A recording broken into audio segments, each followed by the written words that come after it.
जिसने उसकी रोटी बना के ढाबे पे बेची उसको उसमें पैसे मिले। तो हमने लगा ये मेहनत का काम तो हम कर रहे हैं और वैल्यूडेशन, ब्रांडिंग और मार्केटिंग दूसरे लोग कर रहा है, जो उत्पादन करता है उसको तो 1 पैसा मिलता था।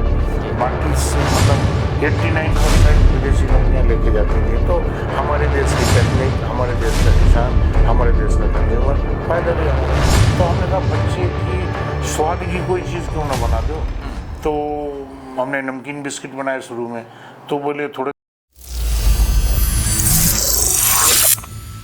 नमस्कार दोस्तों, आज मैं आपको द क्विक चैनल के माध्यम से एक ऐसे व्यक्ति से मिलाने जा रहा हूं जिन्होंने कि फूड प्रोसेसिंग में, फूड डिहाइड्रेशन में और फूड प्रोसेसिंग के अन्य पहलुओं में आज एक बड़ा नाम कमाया है। और आज आप पूरे प्रदेश में एक ऊर्जा स्रोत की तरीके से सभी उन उद्यमियों के लिए एक मार्गदर्शक बन गए हैं जो कि ये सिखा रहे हैं कि कैसे एग्रीकल्चरल वेस्ट को एक वैल्यू में कन्वर्ट किया जाए, जिससे कि एक बड़ा रोजगार क्रिएट किया जाए, और कैसे एक वैल्यू एडेड फूड चेन को क्रिएट किया जाए और कैसे एक वैल्यू एडेड प्रोडक्ट्स बनाए जाएं डिहाइड्रेशन में। तो आज मैं आपको मिलवाता हूं श्री SP सिंह जी से, जो कि सीड कॉरपोरेशन के डायरेक्टर रहे हैं और आज कन्नौज में एक बहुत बड़ा उद्यम चला रहे हैं। सर, आपका स्वागत है चैनल पर। Thank you sir. सर, आप चूँकि कन्नौज को बिलोंग करते हैं और आपके पास एक बहुत बड़ा अनुभव रहा एज ए सीड कॉरपोरेशन के डायरेक्टर के तौर पे, और फिर आपने रिटायरमेंट के बाद में कन्नौज को अपना एक स्थल चुना जहाँ से आप किसानों के लिए कुछ काम करना चाह रहे थे। तो सर, ये जो किसानों की इतनी सारी फसल होती है, जो कि हर समय हम सुनते हैं कि आज टमाटर सस्ता हो गया, लोगों ने फेंक दिया, कभी प्याज फेंक दिया, कभी आलू के दाम बहुत गिर गए। तो सर, आपको क्या लगता है कि इस समस्या का सबसे पहला तरीका क्या है कि किसानों को ये दिन ना देखना पड़े? सर, एक्चुअली इसमें क्या है कि मैं, जैसे आपने एक सेंटेंस कहा कि आपने कन्नौज को चुना, तो कन्नौज को हमने यूं ही नहीं चुना, क्योंकि हम भी एक कृषक परिवार से हैं और हमारा मूल निवास कन्नौज ही है। और हमने कन्नौज में इंटर तक शिक्षा ली और कानपुर से BSc MSc किया है एग्रीकल्चर से। उसके बाद राष्ट्रीय बीज निगम, नेशनल सीड्स कॉरपोरेशन में हमारा चुनाव हो गया और उसमें हमने सीड प्रोडक्शन का काम पिछले 38 साल तक देखा। चूँकि हमारी पोस्टिंग 22 साल की उम्र में हो गई थी, जी। तो जो गवर्नमेंट का सिस्टम है कि 60 साल में रिटायर होंगे, तो हमने अपनी सेवाएं गवर्नमेंट को लगभग 38 साल दी, जो कि बड़ा बिरला बहुत बड़ी उपलब्धि है। जी। और फिर उसके बाद क्या हुआ कि कुछ ऐसा हमारा संयोग बना, या हमारे परिवार, हमारी मिसेस का भी ये सपना था कि भाई हम लोग पूरी ज़िंदगी बाहर रहे और हम कभी परिवार को और अपने रिश्तेदारों को समय नहीं दे पाए नौकरी के रहे, क्योंकि आपकी पोस्टिंग बाहर रही। जी हाँ।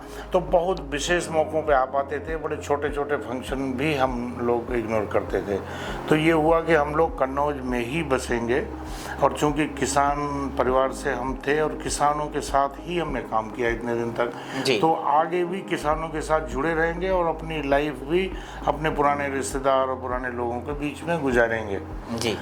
तो आपको हम ये बताएं कि हम सितंबर 30, 2021 को हम वहाँ से रिटायर हुए जी, और लास्ट पोस्टिंग हमारी कर्नाटका में थी जी। और 7 अक्टूबर को हम यहाँ अपने गांव में कन्नौज में आ गए। मतलब 7 दिन के अंदर हम शिफ्ट हो गए बिल्कुल परमानेंटली इधर। जी सर। उससे पहले हमारे भाई लोग इधर थे, तो हमने उनसे गुजारिश की थी कि भाई हमारे लिए थोड़ा एक साफ़ सुथरा अरेंजमेंट करवा दीजिए नया मकान का। तो उन्होंने पूरी व्यवस्था कर रखी थी। जी। तो हम यहाँ आ गए।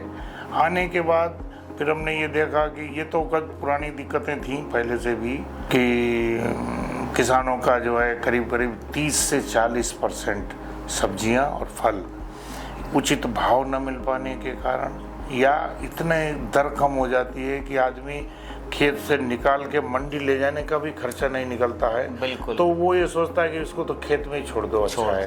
भाई हम इतना मेहनत करके लेके भी जाएं और बोले सिर्फ हार्वेस्टिंग, ट्रांसपोर्ट और मंडी का शुल्क, वो हमारी प्रोड्यूस के बराबर हो रहा है तो पीछे की तो जानी जी। है, तो ये नया खर्चा क्यों बढ़ाओ, जो नुकसान हो गया छोड़ दो यहीं से। जी। तो बड़ी दयनीय स्थिति थी। और आज भी ये सच सिर्फ हमारे देश प्रदेश के लिए नहीं है, मैं तो ये समझता हूँ कि पूरे भारत देश की यही दशा है जी। कि सब्जी और फल अपने मूल, जब उसका उत्पादन होता है, उसका सीजन होता है, और जब उसका आर्ड सीजन होता है जी। तो करीब करीब 10 गुना। जी। जैसे आप मोटा एग्जाम्पल आलू का ले लीजिए जी।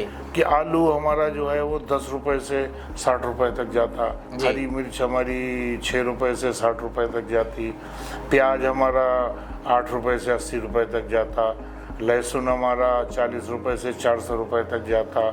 जी। फलों में भी ऐसे है कि शायद बहुत सारे सर फल गिर जाते हैं, खराब होते हैं, और हाँ, उसके तो बाद वो दो सड़ चीजें जाते हैं। हाँ, जी। दो चीजें हैं। एक तो भाव न मिलना जी। एक रीजन था, तो ये हुआ कि जब एबंडेंट हो तो उसको प्रिजर्व कर लिया जाए। जी। इसके अलावा एक और समस्या थी फलों के बगीचे में कि जो जनरली जैसे सेव का बागान हो या आपका इसका अनार का बागान हो या आम का बागान हो, तो उसमें जो अच्छे स्वस्थ फल वो तो पेटियों में भर के शहरों में चले जाते। लगभग 12% से 15% फल जो चटके हुए हों या उनमें कोई दाग धब्बा हो या चिड़ियों द्वारा कुछ चोंच मारी हुई हो, तो उसका मेरे ख्याल से तो कोई डिस्पोजल है नहीं, वो या तो वो किसान खुद खा लेता या पड़ोस में बांट देता। तो आज फिर ये हुई जरूरत कि ये तो 12% गए, और जो बाकी बाजार में जा रहा उसकी भी मैं पिछले सीजन की बात बताता हूँ आपको कि लास्ट अप्रैल और मई में इतनी गर्मी पड़ी एट ए सडन 15 दिन में, तो जो आम अगले 21 दिन में तैयार होने वाला था वो एक हफ्ते में ही तैयार हो गए, पूरे बगीचे एक ही साथ पक गए। और मंडियों की हालत हो गई कि वहाँ माल उतारने की जगह नहीं, लोग ट्रैक्टर ट्राली लिए खड़े हो, वाला जगह ही नहीं। भाई आदमी का कंजम्पशन तो एक दिन में 3 आम खा लेगा, 4 आम खा लेगा, एक ही ज़्यादा पैदा हो रहा तो 60 आम तो नहीं खाएगा एक दिन में। आम का प्रिजर्वेशन का भी कोई सिस्टम नहीं है, कोल्ड स्टोरेज भी नहीं है आम के लिए। हालांकि आज की डेट में अभी पीछे मीटिंगों में बताया गया कि उन्होंने 1 महीने के लिए कोई टेम्परेरी कोल्ड स्टोरेज की व्यवस्था की है जी। और लेकिन जिस हिसाब से उत्पादन उस हिसाब से वो कुछ भी नहीं कुछ भी नहीं जी। तो ये कुल मिला के हुआ कि भाई इसका प्रिजर्वेशन कैसे किया है। तो हालांकि ये प्रिजर्वेशन प्रथा हमारी बहुत पुरानी है। घर में एक ज़माने में धूप की रोशनी में, तेज़ धूप में कुछ फल और सब्जियां सुखा के रख लिए जाते थे। हालांकि उनका न रंग असल रहता था न खुशबू असल ही रहती थी, और वो खुले में रखे जाते थे, खुले में सुखाए जाते थे। तो बीइंग हाइग्रोस्कोपिक, वो हाइग्रोस्कोपिक उनका जो है वो शेप और वो साइज स्मेल तक चेंज हो जाती थी। लेकिन अब कोई विकल्प नहीं था तो उस पर चले। उसके बाद फिर धीरे धीरे हमारे देश ने टेक्नोलॉजी की, तो ये हुआ कि वो फ्रोजन सिस्टम आया जी, कि भाई सब्जियों को फलों को फ्रिज में रख लिया जाए या फ्रोजन मशीन, मतलब उसको कन्वर्ट कर लिया जाए, जिसमें मटर कर रहे हैं आजकल हम, कुछ सब्जियां भी कर रहे हैं, कुछ फल को भी आज सेब को भी रख रहे हैं डिफरेंट टेम्परेचर और डिफरेंट गैस मिला के। लेकिन ये पद्धति भी मल्टी मिनरल या मल्टीनेशनल वालों ने हाथ में आ गई, क्योंकि जहाँ 5 करोड़ एंड अबव के प्लांट लगेंगे। और फिर सर कोल्ड स्टोरेज के लिए इलेक्ट्रिसिटी का बराबर रहना और मेंटेन करना बहुत जरूरी है। मतलब आम किसान तो उसके लिए सोच ही नहीं सकता था। ये था कि भाई जो बहुत बड़े बड़े लोग हैं या मल्टीनेशनल कंपनी है वो उन्होंने ये यूनिटें डाली और किसानों का प्रिजर्वेशन किया, तो हो सकता है 5% 10% वेस्टेज कम हो गया हो, लेकिन उसका असली फायदा उन लोगों ने उठाया ना कि किसान ने। जी जी जी बिल्कुल। फिर उसके बाद एक और तकलीफ हुई कि फ्रोजन मटेरियल को वो फ्रिज उसमें बनेगा -30 में, फिर -10 पे रखा जाएगा, फिर उसका डीलर भी फ्रिज खरीदे, फिर कंज्यूमर भी फ्रिज खरीदे, तो वो भी टेक्निक उतनी कारगर और कम से कम फार्मर फ्रेंडली तो नहीं हुई। उसके बाद में फिर ये लोगों ने कहा कि मैकेनिकली हम लोग घरों पे क्यों न ड्राई कर लें, तो उसके लिए वो दुनिया भर के स्ट्रक्चर बनाए गए, सोलर ड्रायर बनाए गए in the name of solar dryer. किसी ने झोपड़ी बनाई, किसी ने ट्रायंगल बनाया, किसी ने कुछ बनाया, किसी ने कहा इतने शीट माइक्रोन की डालो और उससे जो है सूरज की किरणें कंडेंस होंगी, टेम्परेचर बढ़ेगा और जो निकलेंगी गैसें या वो वेपर्स उसको पंखे से बाहर कर दो। बट मेरे को लगता है कि उसने भी पूर्णतः सफलता नहीं मिली, आंशिक सफलता मिली। और हमेशा मौसम बदलता है, तो कभी वो सोलर ड्रायर कामयाब होते थे, कभी नहीं होते थे। अच्छा, उसके अलावा भी मेरा जो अनुभव रहा जो पुराना लोगों से, कि हम उसको 15% से ज़्यादा नहीं सुखा सकते। मतलब हम मैक्सिमम हम ड्राई करेंगे तो भी 15% मॉइस्चर तो रहेगा ही रहेगा। जी, जी। तो 15% वाले मटेरियल को हम जिप बैग में या सील्ड पाउच में, मतलब वेपर प्रूफ कंटेनर में या सील्ड कंटेनर में नहीं रख सकते। जी। तो ये ठीक है, टेम्परेरी काम चल गया और थोड़ी सी मदद मिलना शुरू हुई, बट वो भी बड़े गिने चुने लोगों ने किया और वो उतना पॉपुलर नहीं हुआ।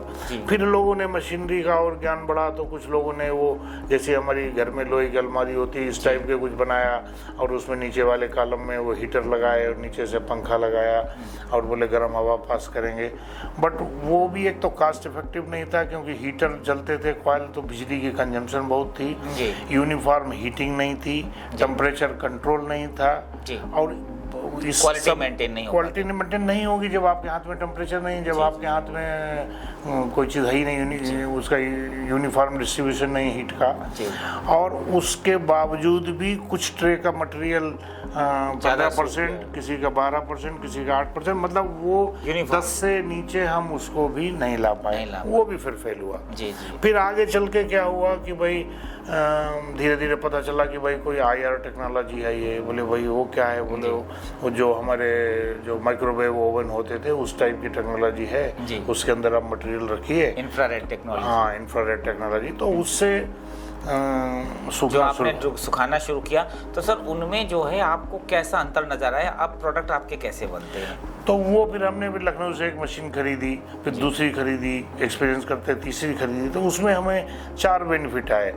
एक तो ये है कि हमारा जो प्रोडक्ट बन रहा है, जो भी प्रोडक्ट हो, अब XYZ इवन पत्तियाँ सुखाओ, तो आपको जो क्लोरोफिल का कलर है उससे ज़्यादा डार्क कलर उसमें हमको और अच्छा रहा, बिल्कुल कंसंट्रेट। सुगंध और उसकी जो एरोमा है उसमें कतई कोई अंतर नहीं है। लुक्स लाइक खाने में वही खुशबू है, वही खुशबू, वही स्वाद, इवन वही टेक्सचर। अच्छा, टेक्सचर भी और यूनिफॉर्म ड्राइंग है, and that drawing is below 8%, मतलब 10 और 8 के बीच में, या इवन 8 से भी नीचे ड्राई कर सकते हैं आप, जितना आप चाह रहे थे उस मानक वहाँ हो गया। और उस मानकों के अनुरूप उसका फायदा ये हुआ कि आप इमीडिएटली आप उसको एल्युमिनियम पाउच में, कांच की बोतल में, प्लास्टिक में, LD पाउच में, या जो भी ट्रांसपेरेंट पैक, इनकी शेल्फ लाइफ कितनी हो जाती है सर? तो इनकी एक्चुअली लाइफ तो मेरे ख्याल से अगर बिलो 8 कर लेते हैं तो आप साल के ऊपर भी रख सकते हैं। लेकिन अभी चूंकि हम कमर्शियली अगर बाजार में लाना चाहते हैं तो FSSAI की जो गाइडलाइन है, कोई भी फ्रूट प्रोडक्ट वो 6 महीने से ज़्यादा हम उसको अलाउ नहीं करते हैं। और उसका दूसरा तरीका ये है कि 6 महीने तक आप फर्स्ट वैलिडिटी डालिए, और ज़रूरत है तो एक बार रीटेस्ट करके आप उसको रीवैलिडेट कर सकते हैं, रीपैकिंग कर सकते हैं। बट जो बाजार में जो मटेरियल उपलब्ध होगा उसमें सेल्फ लाइफ 6 महीने से ज़्यादा नहीं डाल सकते। अदरवाइज मेरा अपना एक्सपीरियंस है कि 11 महीने तक का तो हमने टेस्ट किया है कि कोई टेक्सचर में डिफरेंस नहीं, कोई कलर में डिफरेंस नहीं, और कोई वो नहीं। हालांकि ये मशीनों में कोई मॉइस्चर नापने का कोई यंत्र नहीं है, लेकिन हम लोग एज ए थंब की जब भी कोई चीज़ उसमें रखी जाए, अगर आप उसको बेंड करो, अगर वो कुट करके टूट जाए, तो हम ये पकड़ लेते हैं कि 8% के आसपास हो गया, तो फिर अब फर्दर बिजली खर्च करने की जरूरत है। मैंने एक चीज़ और बहुत अच्छी देखी कि बहुत से लोगों को मैंने देखा सिंपल डिहाइड्रेशन करते हैं, और मैंने जो आपके प्रोडक्ट्स में देखा, आप इतने वैल्यू एडेड प्रोडक्ट्स अब डिहाइड्रेशन के बना रहे हैं। आपने मोरिंगा का आटा बनाया, आपने मोरिंगा के बिस्किट बनाए, आपने ऑयल फ्री अचार बनाया, आपने आम पन्ना पाउडर बनाया, आपने तरह तरह की फलों की कैंडी बनाई, आपने प्योर वेजिटेबल्स का सूप बनाया। तो आपने जो है आज की लोगों की ज़रूरतों को समझते हुए, जो आज का युवा है उसको रेडी टू ईट खाना है, उसको समझते हुए, और न्यूट्रिशनल प्रोडक्ट्स जो बनाए हैं जिससे उनके हेल्थ को मेंटेन भी हो और टेस्ट भी मेंटेन हो, ये आपकी मुझे बहुत बड़ी उपलब्धि लगती है। तो आप अपने कुछ प्रोडक्ट्स के बारे में बताइए कि आपने ऐसे प्रोडक्ट्स जो बनाए वो क्या सोच के बनाए हैं और इसका क्या फ्यूचर देखते हैं आप?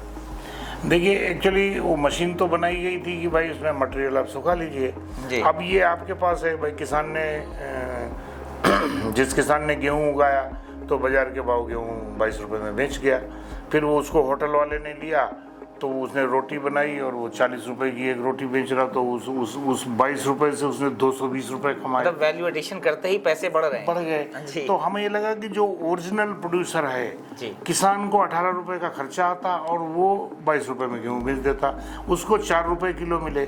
जिसने उसकी रोटी बना के ढाबे पे बेची उसको 10 गुने पैसे मिले।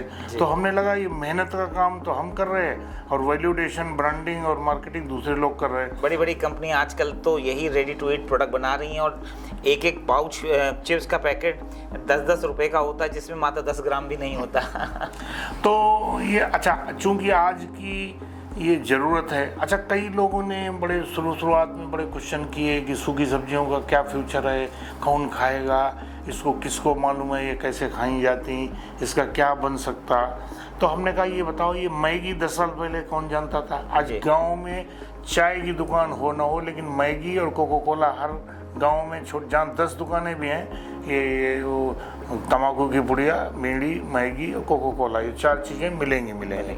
तो ये थोड़ा सा पॉपुलराइज करने की बात है। जो हॉस्टलर्स हैं, सिंगल्स हैं, फोर्स्ड बैचलर हैं, आप उनको कैसे एक्सपर्ट कर सकते हैं कि उसको जो है 25 ग्राम सब्जी या 100 ग्राम सब्जी खानी है, वो 100 ग्राम में करेला भी काटे, नींबू भी काटे, किसी को सूप पीना है, किसी को सूप पीना, या सब्जी भी बनाना तो 3 इंग्रेडिएंट तो चाहिए सब। हरी मिर्च भी चाहिए, आलू भी चाहिए, फूल गोभी भी चाहिए, का पाउडर भी चाहिए, प्याज का पाउडर भी चाहिए। तो वही हमने लोगों से कहा कि भाई पहले साल तो हमने बनाया तो हमारे दिमाग में भी इतने विकल्प नहीं आए, तो हमने उसको सीधा सिंपली ग्राउंड करके और उसका सूप बना दिया। वो भी बड़ा प्रचलित हुआ, लोगों ने बड़ा सर्दियों में बड़ा उसका लुत्फ उठाया। सारी सब्जियों के गुण उसमें हैं, बिना प्रिजर्वेटिव के आपने बनाया। जी हाँ। अच्छा, नॉट ओनली दैट सर, उसको हम जो पीसते हैं तो बिल्कुल वो पेस्ट, मतलब वो बिल्कुल पाउडर नहीं करते हैं। अगर उसका 1 mm का टुकड़ा भी उसमें रह जाता है, तो वो जब हम उसको हाइड्रेट करते हैं, उबालते हैं, तो वो 1 mm का टुकड़ा 10 mm का हो जाता है। इसका मतलब तो जब आप सूप पीते हैं तो आपको उसमें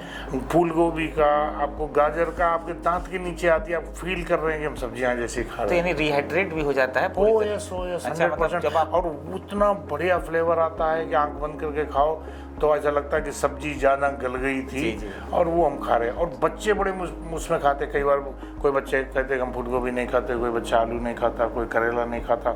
वो जब सब मिक्स हो जाता, थोड़ा हम उसमें शुगर कंटेंट भी डालते थे थोड़ा सा टेस्ट के लिए, तो पीपर भी डालते थे और पिसा हुआ पुदीना, काली मिर्च, तो वो इतना टेस्टी बन जाता कि। और ये जो नॉर्मली होटलों में मिलता है कार्न सूप, वो कार्न सूप के नाम पे सिर्फ कार्न स्टार्च, वो मतलब तो आर्टिफिशियल इंग्रेडिएंट्स होते हैं उसके। आर्टिफिशियल है और वो है तो ओरिजिनली तो उसी से बनता है, बट इट इज ओनली वो हम तो क्या न्यूट्रिशनल वैल्यू नहीं है। और टेस्ट भी, टेस्ट इनहेंसर के लिए वो रख देते हैं बाजू में 4-5 आइटम, ये डाल के पियो। वेरेज गांव में इतना सिस्टम नहीं था। बच्चे शाम को आए 4 बजे खेल कूद के आए, स्कूल से आए तो इमीडिएटली उनको कुछ ब्रंच चाहिए, तो उनको इमीडिएटली उन्होंने कोई दोपहर की रखी हुई ठंडी रोटी दे दी और वो एक प्याला ये बना दिया, तो उससे अपने चम्मच से वो और एक चीज मुझे सर बहुत अच्छी लगी, आपने एक आम पन्ना पाउडर बनाया, मैंने उसका टेस्ट देखा है। गर्मियों में अक्सर हम लोग ये चाहते हैं कि हम कहीं जाएं तो हमको कोल्ड ड्रिंक हाईली शुगर्ड न पीना पड़े। बहुत से लोग डायबिटिक भी होते हैं, अब बाहर जा रहे हैं, प्यास लगी, मजबूरी में पीना पड़ता है। लेकिन जो आपने आम पन्ना पाउडर, नींबू शिकंजी पाउडर जैसे ये उपयोगी चीज़ें बना दी, तो गर्मियों में लोगों को रिहाइड्रेट भी हो रहे हैं और साथ ही साथ उनको हेल्दी चीज़ भी मिल रही है। तो ये इसका जो फ्यूचर हमें बहुत बड़ा दिखाई दे रहा है जो आपने बनाया है। नहीं, उसका भी ये हुआ कि साहब ये पुराने ज़माने में ये कच्चे आम को बॉईल करके जो है वो दादी नानी उसका गूदा निकालती थी। उस गूदे में थोड़ा सा गुड़, थोड़ा सा काला नमक, जीरा, थोड़े और हर पुदीना, धनिया जो उन दिनों था, कच्चा प्याज मिला के एक हमको पना पिलाती थी, जिससे लू भी बचती थी। हाँ, उससे लू बचती थी। और लू क्यों बचती थी, मेरा समझ में आना यह है कि उसमें थोड़ा सा गुड़ भी रहता था और नमक भी रहता था और वो हेल्दी मटेरियल रहता था। आम इसके लिए प्रसिद्ध भी है। और not only that sir, even लू लगे हुए आदमी को आम पना से उसके तलुओं में मालिश भी की जाती थी। कच्चे आम को उबाल के बोले इसके पैरों में रगड़ो, इसकी लू खत्म हो जाएगी। जी जी जी। तो अब वो विकल्प ना वो कच्चे पेड़ रहे, ना वो दादी रही, ना नानी रही, ना लोगों को पास रेसिपी रही, ना टाइम रहा, और चाहिए लोगों को वही। आज भी लू चलना तो नहीं बंद हुई, और बढ़ गई। अब लोग एसी कार से उतरे और डिहाइड्रेट हो गए क्योंकि वो इतना उसमें अच्छा आपका डिहाइड्रेशन में आपके मिनरल निकल जी। गए, आपका शुगर कम हो गया, आपका साल्ट कम हो गया, आपको चक्कर आया, आपको हाई फीवर आया और आगे तो डायरिया और उल्टी और इवन आदमी तो बहुत मतलब बहुत लास्ट इससे तक जाता।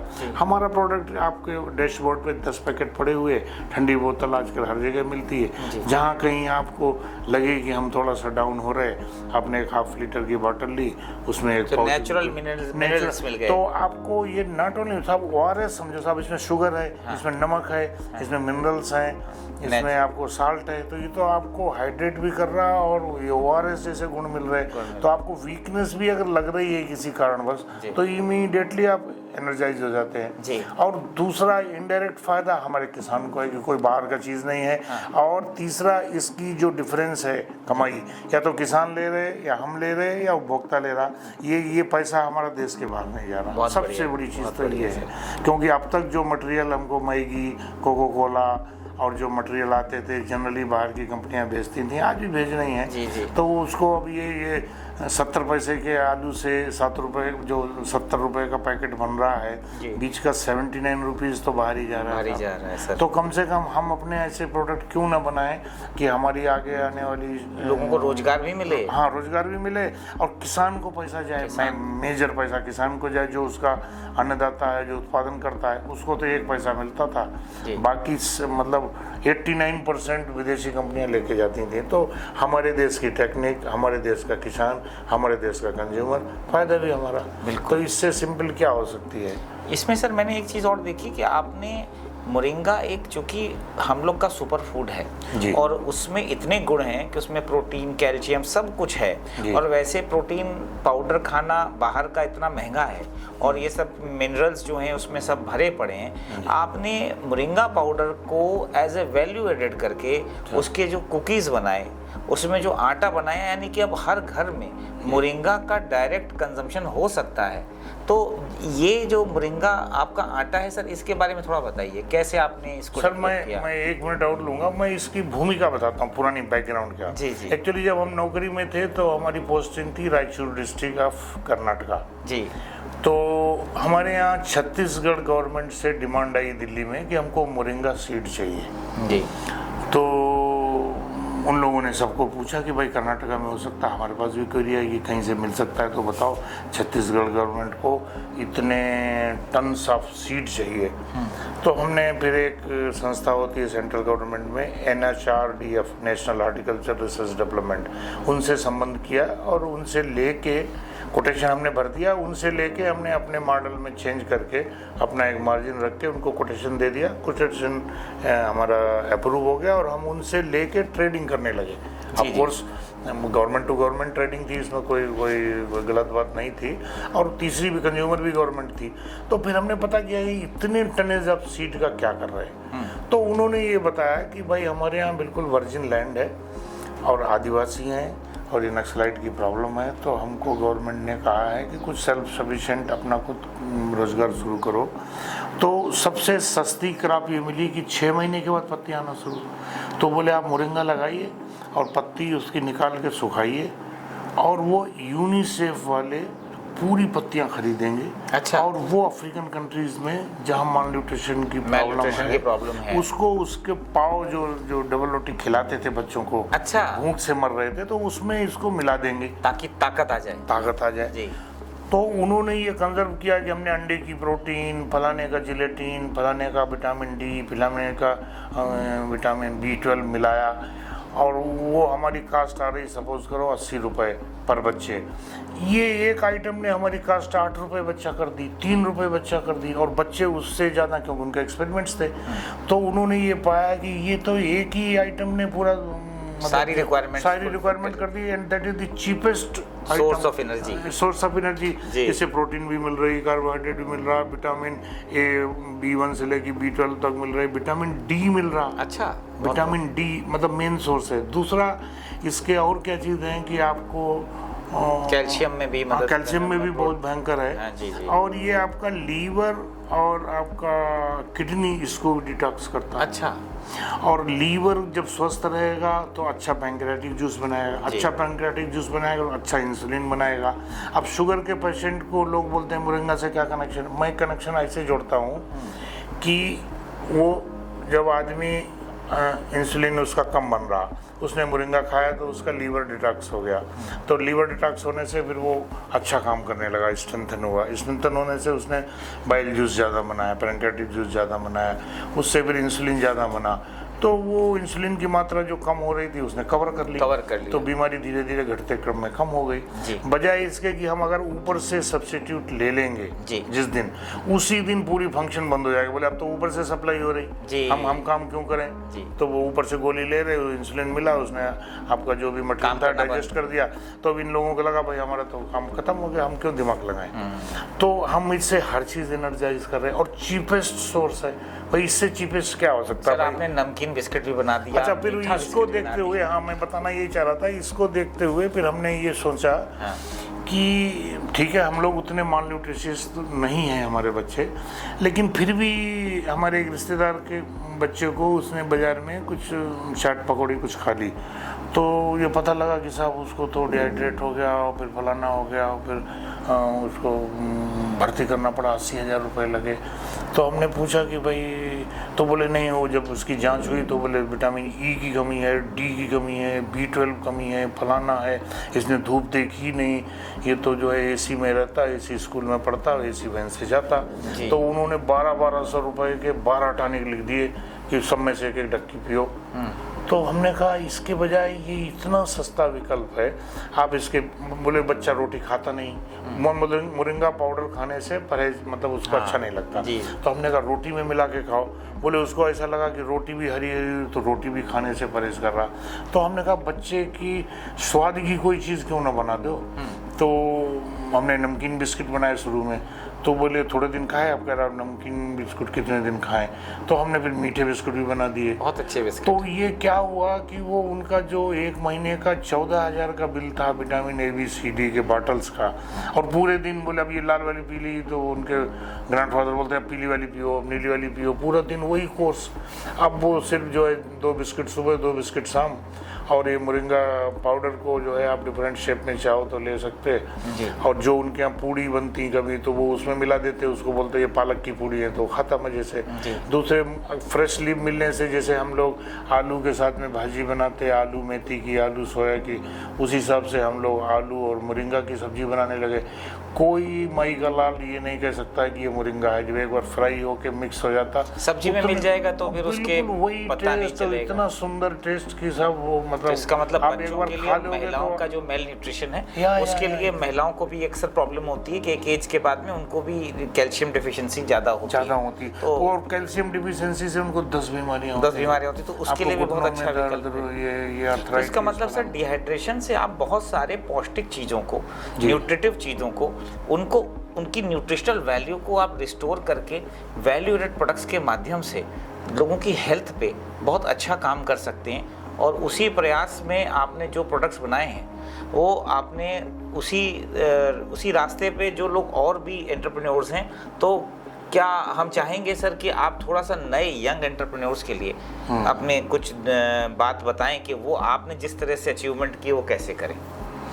देखिए ये चीज़ तो प्रूवन है कि इससे सस्ता और सुलभ कोई और विकल्प नहीं है। आपको फ्रोजन की फैक्ट्री डालेंगे तो आपको 5 करोड़ चाहिए, उतना पैसा ना आपके पास है, ना नए प्रोजेक्ट के लिए नए एंटरप्रेन्योर को कोई गवर्नमेंट देने वाली है। तो चूंकि जब टेक्निक आ गई है कि आप लोकल का प्रोडक्ट छोटी मशीन से 5 लाख से 10 लाख से कन्वर्ट करके खुद बेच सकते, नहीं बेच सकते तो अपने से बड़े वाले को दे दे, वो 10 लोगों का एक क्लस्टर रहेगा, 11वां आदमी लेके वो लखनऊ कानपुर में वो ब्रांडिंग करके बेच लेगा, आगे एक्सपोर्टर्स को दे दे। मल्टीनेशनल कंपनीज जो बाई कर रही हैं, जैसे चिप्स बना रही हैं, उनको गार्लिक पाउडर चाहिए, किसी को प्याज चाहिए, किसी को अरे सब टनों में रिक्वायरमेंट, हरी धनिया की, पुदीने की, गार्लिक की, ओनियन की, बहुत बड़ा बिजनेस है, बहुत बड़ा बिजनेस है। अब वो उन लोगों का दुख क्या है कि वो 20-20 किलो पाउडर तो गाँव वालों से नहीं करेंगे, तो एक गाँव का, एक ब्लॉक का एक क्लस्टर बन जाए, उसने 50 क्लस्टर से अपना 2 टन इकट्ठा किया, किया, उनसे निगोशिएट किया, दे दिया, जो पैसा आया प्रोपोर्शनेटली सब लोगों ने बांट और दिया। अगर इंडिविजुअल भी करना चाहे तो वैल्यू एडेड प्रोडक्ट जैसे आप बना रहे हैं उस तरह के बना के लोकल मार्केट में अगर थोड़ा रिस्क ले सकता है तो लोकल में खूब जा रहे हैं। और मैं एक बड़ा छोटा उदाहरण बताता हूँ कि मैं तो कन्नौज का रहने वाला हूँ। मैं अभी कन्नौज से आपका लखनऊ, कानपुर, आगरा और नोएडा 4 डिस्ट्रिक्ट फिलहाल कवर कर रहा हूँ, हमारे डिस्ट्रीब्यूटर हैं। और रिसेंटली पिछले 1.5-2 महीने से वो पता नहीं क्या कुछ किस्मत हमारी वो मुरंगे की कि वो लोकल अथॉरिटीज़ को बड़े अच्छे लगे। अच्छा। हमारे डिस्ट्रिक्ट अथॉरिटीज़ को। तो एग्रीकल्चर डिपार्टमेंट ने तो एक बना लिया रूल कि हमारे यहाँ जो फंक्शन होंगे उसमें कोई मल्टीनेशनल का बिस्कुट नहीं आएगा, मुरंगा बिस्किट ही सबको उसमें ब्रेकफास्ट में उसमें दिए जाएंगे सुबह उसमें। और कोई भी फंक्शन होगा, अभी मैं आपको बताऊं कि कल हमारे यहाँ माननीय कृषि मंत्री कन्नौज में आ रहे हैं किसी विजिट पे जी। तो हमको आज ही बोला गया कि भाई 50 किसान रहेंगे और एक 15 वीआईपी रहेंगे, तो उनके लिए छोटे पैकेट और बड़े बॉक्सेस की व्यवस्था करिए, क्योंकि हम ये मैदे वाले बिस्कुट नहीं खिलाना चाहते हैं। एंड दूसरी बात मैं और ऐड करना चाहता हूँ, मैं भूल गया था कि हमारा ये moringa biscuit means it is millet and moringa, not maida and moringa. हाँ, तो मिलेट्स के भी अपने गुण हैं जो आप तो मिलेट्स में भी फाइबर है। तो इस तरह से तो सर हम मल्टीनेशनल कंपनीज में तो भी अपने आप को भी बिल्कुल उनके आगे अप्रोच करते कि अपने एम्प्लॉइज की हेल्थ के लिए इस तरह के प्रोडक्ट्स खरीदें। नहीं चालू हो गया ना साहब। मैं वही बताना चाह रहा हूँ कि हम 1 महीने के अंदर अंदर हमको मतलब हमारे डिस्ट्रिक्ट के अथॉरिटीज़ ने कहा कि हमारे ऑफिस में जो फंक्शन होंगे, चूँकि हम एक एफपीओ के थ्रू बनाते हैं, तो उन्होंने कहा ये भी ऑलमोस्ट सेमी गवर्नमेंट बॉडी है, तो हम तो अब बाहर से कोई बिस्किट नहीं लेंगे, यहीं के बिस्किट तो सर आपके माध्यम से मैं प्रदेश भर की जितनी एफपीओज हैं उनको ये आवेदन करूंगा कि वो आपसे सीख लें और अपने अपने ज़िलों में इस तरह की यूनिट्स लगवाएं और आपसे उसमें मार्गदर्शन लें कि जिस तरीके से आपने अच्छे प्रोडक्ट्स बनाए हैं किसानों के समूहों को, पूरा एक समूह को, और जो प्रोडक्ट वहाँ पर पैदा होता है उसको आपके डायरेक्शंस में डेवलप करके एक अच्छी मार्केट तैयार करी जा सकती है। सब इसमें और मैं एक छोटी चीज़ जोड़ूंगा कि ऑलरेडी हमारे प्रदेश सरकार से जितने भी डिस्ट्रिक्ट गवर्नमेंट के ऑफिसेज हैं सबको ऑलरेडी जियो है कि जिन डिस्ट्रिक्ट्स में अच्छे एफपीओ अच्छे प्रोडक्ट खाद्य पदार्थ बना रहे हैं उनसे जो गवर्नमेंट के फंक्शन हो उसमें परचेजिंग उनसे ही की जाए। देखिए ये सब है लेकिन जानकारी नहीं है। नंबर 2, अब ये छोटे उद्योग लगाने के लिए जिला उद्योग कार्यालय या जिला में जो हॉर्टिकल्चर ऑफिसर जो उद्यान है उनको उनके पास एक दिक्कत ये आती थी कि भाई कोई किसान गया कि साहब हम ये उद्योग लगाना चाहते हैं इस स्कीम में, तो वो बोलता तुम डीपीआर बना के आओ, तो उसको 5 दिन तो डीपीआर का फुल फॉर्म समझने में लगता था। फिर वो बोलते थे अब सीए के पास जाओ, तो वो सीए क्या होता, वो 3 लोगों से पूछता तो वो चार्टर्ड अकाउंटेंट होता। फिर वो चार्टर्ड अकाउंटेंट के नाम पे वकीलों ने शेयर बनाना शुरू कर दिए और वो हज़ारों रुपये बीच के लोग लूट लेते थे। आज की हमारी प्रदेश सरकार ने हर कमिश्नरेट में जो 4-5 डिस्ट्रिक्ट को मिला के एक जो है नोडल अधिकारी रखा है, वो हर हफ्ते अलग अलग डिस्ट्रिक्ट्स में बैठता है और उस हफ्ते की जितनी एप्लीकेशन होती हैं वो डीपीआर भी सरकारी आदमी ही बनाता है बिना पैसे के। जी। और उससे डॉक्यूमेंट लेता है, प्रोसेस करता है, कोटेशन लेता है और वो भाई मतलब इलेक्ट्रॉनिकली वो बैंक को भेज देता है। जी। तो कई केसेस में तो हमारे यहाँ हमने ऐसे केसेस देखे कि 1 हफ्ते में उसका वो लोन मिलके आ गया और वो एक अगले महीने मशीनें आ गई और उसने 45 डेज में काम शुरू कर दिया। तो इतनी सुंदर सरकार, इतनी सुंदर स्कीमें, इतने सुंदर प्रयोग, इतना हम कर रहे हैं अपने लिए और किसान के लिए, पैसा हमारा यहाँ क्या, इससे बढ़िया उद्योग क्या हो सकता है। जी। और इसको जो बड़े उद्यमी अगर अपने उद्यम के हिसाब से चल तो उसको मल्टीपल यूनिट लगा सकते हैं और दूसरे स्टेट को भेजें, दूसरे राज्यों को भेजें। सर इतना बड़ा मार्केट इंटरनेशनल है डिहाइड्रेटेड का, पूरे दुनिया में इस समय डिहाइड्रेटेड प्रोडक्ट्स जाते हैं, तो अगर बड़े स्तर पे कोई करता है तो उसके लिए बहुत बड़ा ऑप्शन है कि वो खुद एक एक्सपोर्टर भी बन सकता है। तो इसी के साथ हम लोग आज आपका बहुत बहुत धन्यवाद करते हैं कि आज आपने हमको इतनी अच्छी जानकारियाँ दी। और अगर कोई व्यक्ति आपसे संपर्क करना चाहे तो क्या सर आप अपने यहाँ कुछ इस प्रकार का लोगों को मदद करते हैं कि उनको सीखने का मौका मिले? जी हाँ, हमने क्या हुआ बाई वर्चू हमारे पास अच्छी जगह है और एक 50-100 लोगों की बैठने की व्यवस्था है, बड़ा हॉल है, बड़ा शेड है, रुकने की भी व्यवस्था है, जो जनरल एमिनिटीज़ हैं वो भी हैं, पार्किंग भी है। तो अभी रिसेंटली हमको वहाँ के एटा के डिप्टी डायरेक्टर एग्रीकल्चर ने रिक्वेस्ट किया कि हमारा एक एपीओ समूह आपके यहाँ जाके आया, वो बड़ा प्रभावित है, और हम अगर आप परमिशन दें तो हम 40 अच्छे किसान, मतलब उसमें लेडीज़ एंड जेंट्स, एक दिन के ट्रिप के लिए भेजना चाहते हैं। तो हमने कहा भेजिए, हमें कोई दिक्कत नहीं है। आप उनके खाने पीने की व्यवस्था का या तो उनको दे दीजिए या हमको दे दीजिए, तो सामूहिक हम अच्छा खाना बना दें। बाकी जगह का और उसका हम ऐसा कुछ, हमें नहीं लगता एक दिन में हमें कुछ चार्ज करना चाहिए, हम नहीं करेंगे। और जो भी अच्छी चीज़ है सब में प्रचार प्रसार हो। हमको इवन मध्य प्रदेश सीहोर से आए कि हम मध्य प्रदेश के किसानों को आपके यहाँ भेजना चाहते हैं, आप एक्सेप्ट करेंगे क्या? तो हमने कहा कि मध्य प्रदेश से आने वाली टीम तो फिर यहाँ 2 दिन रुकना पड़ेगी। तो उन्होंने कहा हम रुकने का भी खर्चा करेंगे, आप अगर एकोमोडेट कर सकें। तो हमने उसको भी सर्च किया। बहुत अच्छा सर, आप इस प्रकार से अगर लोगों को ट्रेनिंग दे सकें, जो आपके अनुभव हैं, जो आपने जो एक सक्सेस अचीव करी है, तो मैं समझता हूं कि हिंदुस्तान में जो इस तरह की स्थितियां हैं उनमें कुछ बदलाव लाया जा सकता है, और कहीं ना कहीं हम अपना समाज में वो योगदान दे सकते हैं जिस पद पे आप रहे। उस जो पूरी आपने नॉलेज थी उसको यहाँ पर एक तरह से प्रैक्टिकल शेप दी, और आज आप एक सक्सेसफुल रोल मॉडल के तरीके से उभरे हैं। तो मैं आपका बहुत बहुत धन्यवाद देता हूं और आगे भी आपके साथ जुड़ता रहूँगा। धन्यवाद।